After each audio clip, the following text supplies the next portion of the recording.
आनंद लो प्रतिदिन के जीवन का कार्यक्रम में आपका स्वागत है। आज आपसे मिलकर खुश हूँ, और वो भी इतनी व्यस्तता में। हमारे प्रभु और उद्धारकर्ता की मृत्यु, दफन और पुनरुत्थान को प्रतिबिंबित करना कितना महान है। यीशु ने कहा, और ये यूहन्ना 10:10 में उल्लेखित है कि चोर केवल चोरी करने, हत्या करने और नाश करने के लिए आता है, परंतु मैं आया कि वे जीवन पाएं और उसे बहुतायत से भरपूरी से पाएं, जब तक कि वो उमड़ ना पड़े।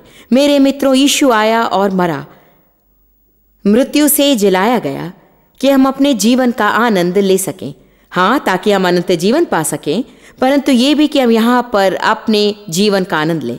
मुझे नहीं लगता कि कई लोग ऐसा करते हैं, और इसलिए हमारे कार्यक्रम का नाम है आनंद लो प्रतिदिन के जीवन का, क्योंकि हम लोगों को सिखाना चाहते हैं कि वे किस तरह से जीवन पा सकते हैं और उस जीवन का आनंद ले सकते हैं जिसे हमें देने के लिए यीशु मरा। यदि मसीह द्वारा आपका परमेश्वर से कोई रिश्ता नहीं हो, तो फिर आप अपने जीवन का आनंद नहीं ले सकेंगे। आप छुट्टियों का आनंद ले सकते हैं, पिकनिक का आनंद ले सकते हैं, नौकरी का वेतन बढ़ने पर आनंदित हो सकते हैं, खरीदारी करने पर आप आनंदित हो सकते हैं, परंतु जब इन सब का अंत हो जाता है और आप अकेले रात को बत्तियां बंद करके बिस्तर पर लेटे रहते हैं, या आपका वैवाहिक जीवन बढ़िया हो और आप किसी के साथ भी रहें, तब भी आपको सोचना पड़ता है कि आप अपना आनंद काल कहाँ बिताएंगे और जीवन का आशय क्या है। सचमुच मैं मानती हूँ कि जीवन का कोई वास्तविक अर्थ नहीं रहेगा यदि वास्तव में हमारा परमेश्वर के साथ अच्छा संबंध न रहे।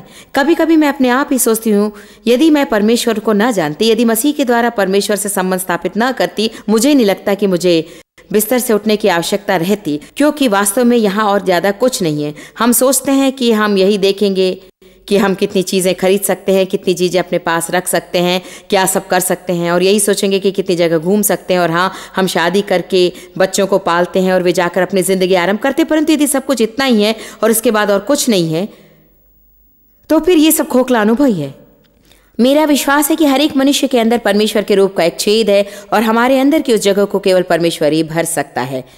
एक बात बिल्कुल पक्की है, यदि आप हर समय खुद के बारे में बुरा विचार रखते हैं, या शायद अभी तक आपने परमेश्वर के साथ संबंध स्थापित नहीं किया होगा, ये सोचकर कि आप इतने बुरे हैं कि परमेश्वर कोई संबंध नहीं चाहता।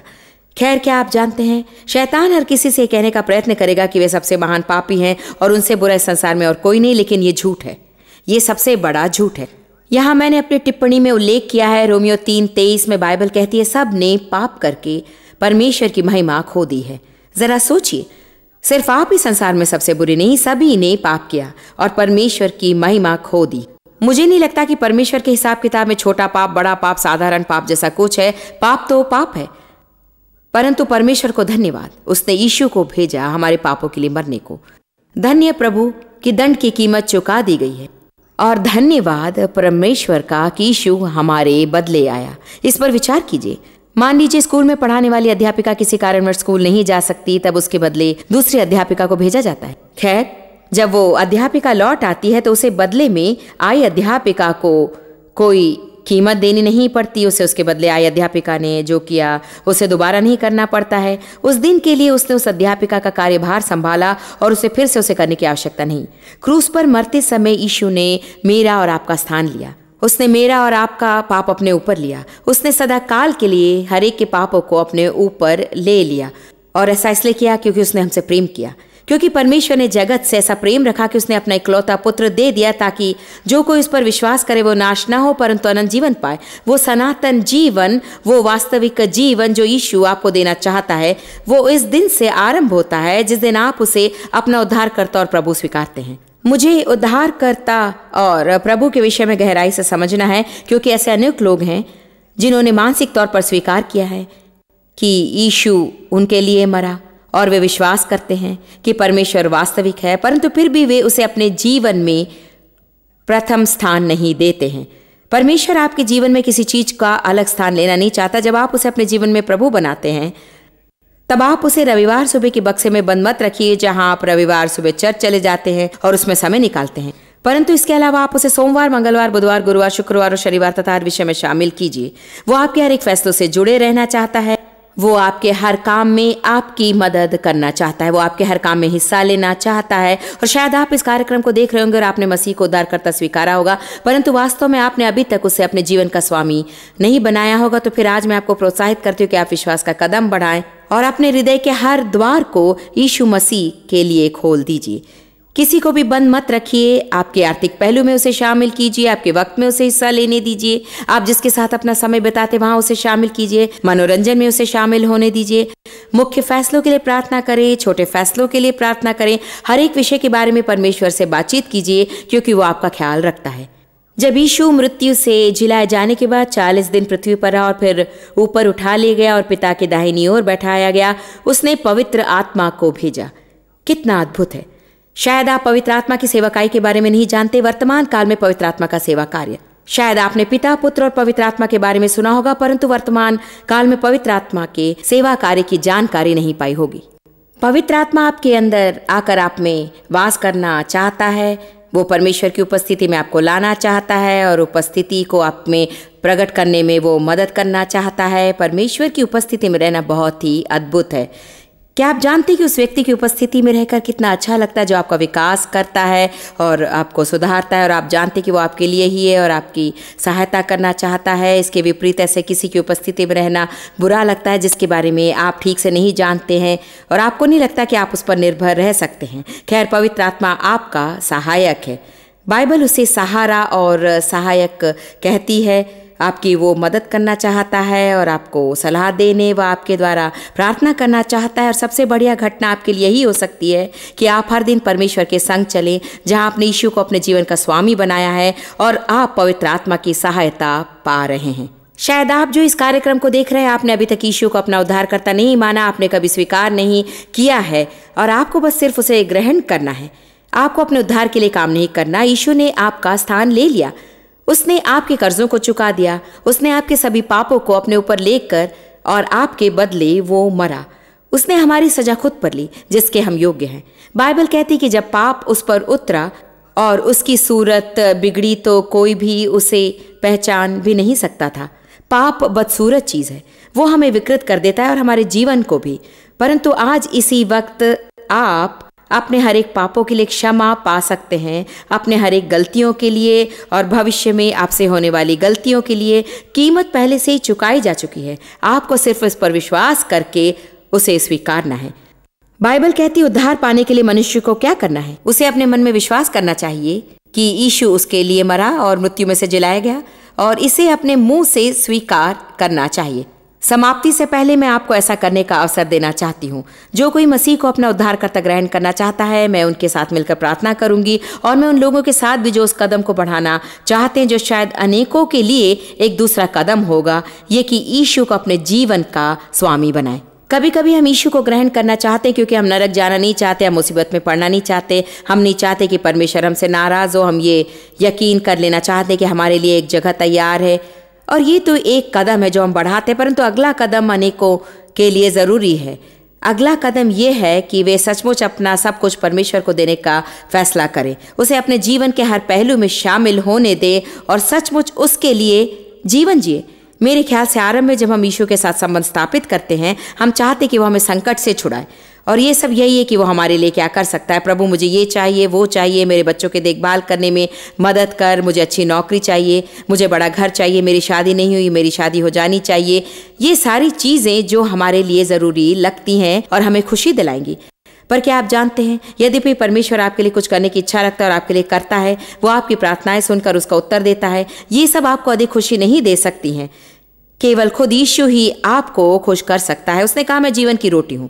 जो कोई मेरी पौष्टिकता को अपने अंदर लेगा और जो कोई मेरा सेवन करेगा, उसे न कभी भूख लगेगी और न ही प्यास लगेगी। आज मैं उन लोगों के साथ मिलकर प्रार्थना करना चाहूंगी जिन्होंने अभी तक दूसरा कदम नहीं बढ़ाया है और यीशु को सचमुच अपने जीवन में प्रभु का स्थान नहीं दिया। मैं मानती हूँ कि ऐसे भी कुछ लोग हैं जो किसी मोड़ पर ऐसा करते हैं, परंतु मैं जानती हूँ कि ये बढ़ने वाली चीज है। मैं अपने जीवन में परमेश्वर को अपनाना चाहती थी, परंतु उसे अपने जीवन पर राज्य करने नहीं देना चाहती थी। मैं अपना जीवन खुद चलाना चाहती थी और दूसरों का भी चलाना चाहती थी। मुझे बहुत कुछ सीखना था। कभी कभी हमें कुछ चीजों से होकर यूं ही गुजरना पड़ता है। हम परमेश्वर से कोई चीज़ मांगते हैं और वो हमें देता है, उसके बाद और मांगते, फिर वो देता है, फिर भी हम संतुष्ट नहीं होते हैं और शीघ्र ही या बाद में हम समझ जाते हैं कि कारण ये है कि हम उस असली जीवन की रोटी को नहीं खाते, हम उसे अपने जीवन और पौष्टिकता स्वरूप ग्रहण नहीं करते। यिर्मयाह में कहा गया है कि लोग उन कुओं को खोदते हैं जिनमें पानी नहीं रहता। यहोवा कहता है कि मेरी प्रजा ने दो बुराइयां की हैं, मुझ बहते जल के सोते को त्याग दिया है। उन्होंने हौद बना लिए जो टूट गए हैं और जिनमें जल नहीं रह सकता। मैं कई वर्ष ऐसा करती रही और शायद फिलहाल आप भी ऐसा करते हैं। आप बहुत सी चीजें करने की कोशिश कर रहे हैं और आप सोच रहे हैं कि इन चीजों को पा लेने पर आप खुश होंगे।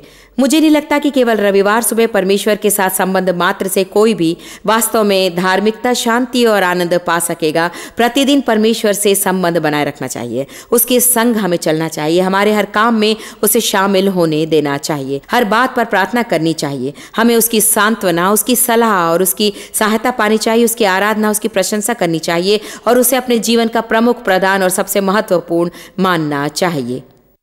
मैं दो तरह के लोगों के लिए प्रार्थना करूंगी, और एक जिन्हें यीशु को अपना उद्धारकर्ता ग्रहण करने की जरूरत है और दूसरा जिन्हें यीशु को अपना स्वामी बनाने की जरूरत है।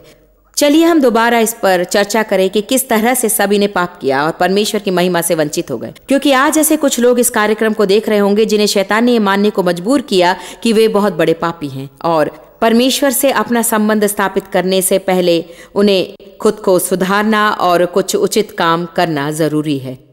लेकिन सच्चाई यह है कि परमेश्वर की मदद के बिना आप खुद को सुधार नहीं सकते, और हम चाहे जितने भी धार्मिक हो और चाहे हम जितना भी भला काम करें, हम उससे परमेश्वर को तृप्त नहीं कर सकते हैं।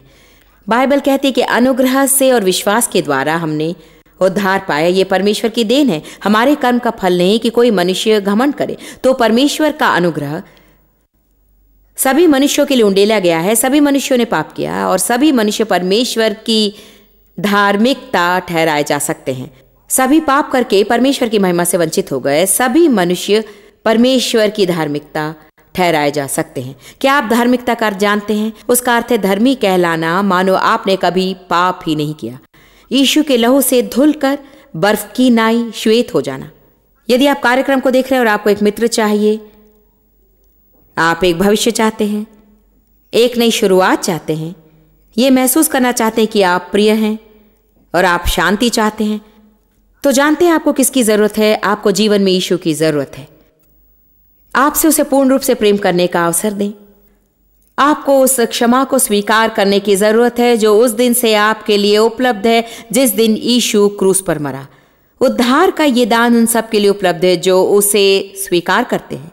बाइबल कहती है जितनों ने उसे ग्रहण किया है उतनों को उसने परमेश्वर का पुत्र होने का अधिकार दिया। आपको इसके लिए काम करने की आवश्यकता नहीं, इसे परमेश्वर से मुफ्त तोहफे के रूप में स्वीकार कर लीजिए। उद्धार एक तोहफा है। परमेश्वर ने संसार से इतना प्रेम रखा कि उसने अपना इकलौता पुत्र दे दिया कि जो कोई उस पर विश्वास करे, जो कोई भी, केवल वे ही नहीं जिन्होंने कम पाप किया हो या जिन्होंने अपने पापों के लिए प्रायश्चित के लिए कुछ अच्छे काम किए, परमेश्वर इन्हें अंगीकार नहीं करता। वो सिर्फ यीशु के लहू को अंगीकार करता है। हमारे पापों के लिए एकमात्र अंगीकृत बलि है यीशु मसीह का लहू।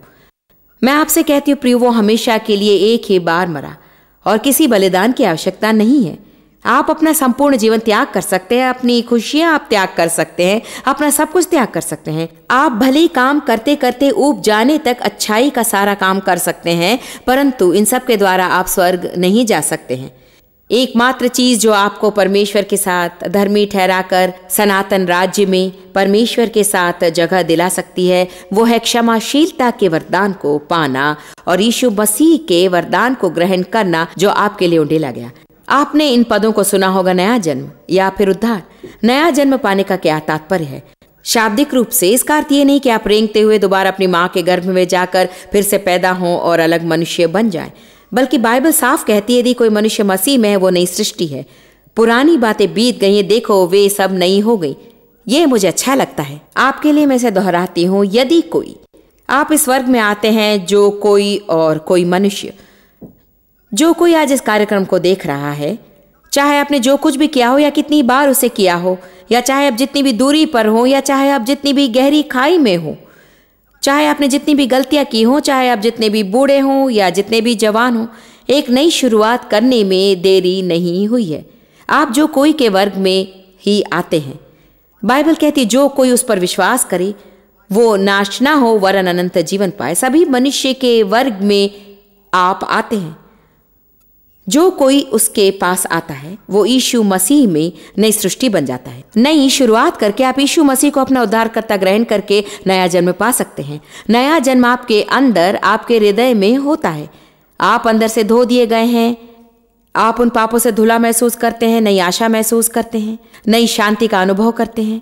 जैसे जैसे आप खुद को परमेश्वर के वचन से शिक्षित करने लगते हैं, और यही कारण है कि इस जैसा ही कार्यक्रम आपके लिए बहुत जरूरी है। मैं आपको परमेश्वर का वचन सिखा सकती हूँ। हो सकता है यदि आप अपनी बाइबल निकाल कर उसे पढ़ने की कोशिश करें, आप सोचेंगे बाइबल पढ़ने में मेरी कोई भलाई नहीं होती। खैर, जितना अधिक आप परमेश्वर के संग चलते हैं, प्रार्थना करते हैं, उतना ही अधिक आप उसके वचन को समझ सकेंगे। पवित्र आत्मा आपके जीवन में आने पर वो आपको प्रकाशमान बनाकर आपको प्रकाशन देगा और आप परमेश्वर के वचन को समझने लगेंगे। परंतु इस जैसा कार्यक्रम बहुत ही मूल्यवान होगा, क्योंकि मैं आपको परमेश्वर का वचन सिखा सकती हूँ। आप लोग जिन चीजों से होकर गुजर रहे हैं उनसे मैं पहले ही गुजर चुकी हूँ और जानती हूँ कि आप लोगों पर क्या बीत रही है। मैंने पहले से ही परमेश्वर के वचन को अपने जीवन में लागू किया और मैं जानती हूँ कि ये कामयाब होता है। और यदि एक के लिए प्रभावशाली है तो सभी के लिए प्रभावशाली होगा, क्योंकि परमेश्वर किसी का पक्षपाती नहीं है। तो आपको परमेश्वर का वचन सिखाया जाना जरूरी है, उसके वचन से शिक्षा ग्रहण करना जरूरी है। मसीह को अपना उद्धारकर्ता स्वीकार कीजिए, इसे आप विश्वास के द्वारा कीजिए। आप कुछ महसूस करेंगे, कुछ नहीं करेंगे, परंतु उसके वचन के आधार पर विश्वास कीजिए। मैंने अपना विश्वास यीशु में रखा है और वो मेरे लिए क्रूस पर मरा, उसने मेरे पापों को अपने ऊपर लिया। मैं विश्वास करती हूँ कि वो गढ़ा गया और तीसरे दिन मृत्यु से जिलाया गया, और ये कि अभी वो स्वर्गिक स्थानों में विराजमान है, और ये कि यीशु फिर से आएगा और इस पृथ्वी को छोड़ने पर मैं उसकी उपस्थिति में रह सकूंगा, मैं उसकी उपस्थिति में सदा के लिए जीऊंगा। यदि इस पर विश्वास है तो वो आपका है। विश्वास के द्वारा वो आपका होगा। आप प्राकृतिक रूप से शायद उसे नहीं देख सकेंगे, और आपने यीशु को आपके लिए क्रूस पर मरता हुआ नहीं देखा है। मैंने उसे अपने लिए मरते हुए नहीं देखा। वहां लोग थे जिन्होंने देखा था, परंतु मैं उनमें से नहीं थी। पर मैं अपने हृदय में उसे देखती हूँ और मैं उसे उस तरह से विश्वास करती हूँ मानो मैं खुद वहां उपस्थित थी। जान लीजिए कि आप उसी शांति और विश्वास को पा सकते हैं यदि आप केवल विश्वास करेंगे, और उसके बाद आपको खुद को शिक्षा देनी होगी। रोमियो 12 बाइबल कहती है कि परमेश्वर ने आपके जीवन के लिए योजना बनाई है। इसी वक्त इसे मानने की आवश्यकता है कि परमेश्वर ने आपके जीवन के लिए योजना बनाई। अतीत की मुझे परवाह नहीं। मैं चाहती हूँ कि आज आप विश्वास करें कि परमेश्वर ने एक योजना बनाई है आपके लिए। उसने पहले से ही आपका भविष्य तय कर दिया है और नई शुरुआत करने का अभी भी वक्त है।